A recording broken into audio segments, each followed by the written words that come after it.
জীৱনৰ কোনো পাঠ খৰচ নোহোৱাকৈ নাহে। যদি আপুনি কয় যে জীৱনে মোক শিকাইছিল, তেনেহ'লে আপুনি জানি থোৱাটো উচিত যে আপুনি ইতিমধ্যে তাৰ মূল্য দিছে।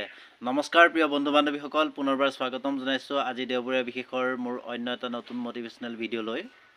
পুখুৰীটো যিমানেই ডাঙৰ নহওক কিয়, মানুহে সদায় কুঁৱাৰ পৰাই পানী খায়, কিয়নো কুঁৱাৰ গভীৰতা আৰু বিশুদ্ধতা থাকে। এজন মানুহ ডাঙৰ হোৱাটো বহুত ভাল কথা, কিন্তু তেওঁৰ ব্যক্তিত্বৰ গভীৰতা আৰু চিন্তাত বিশুদ্ধতাও থাকিব লাগে। তেতিয়াহে মানুহ এজন মহান বুলি গণ্য কৰা হয়। এইখিনিতে কথাষাৰ মনত পৰিলে সেয়ে কওঁ বুলি ভাবিছোঁ। আচলতে কথাষাৰ কেনেকুৱা আহে আপোনালোকে জনাবচোন বাৰু।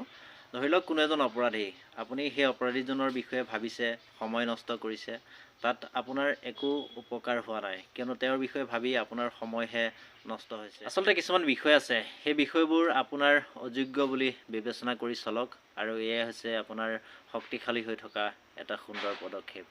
গতিকে আজিৰ ভিডিঅ'টো ইমানেই আছিল। হয়তো আজিৰ ভিডিঅ'টো বিশেষ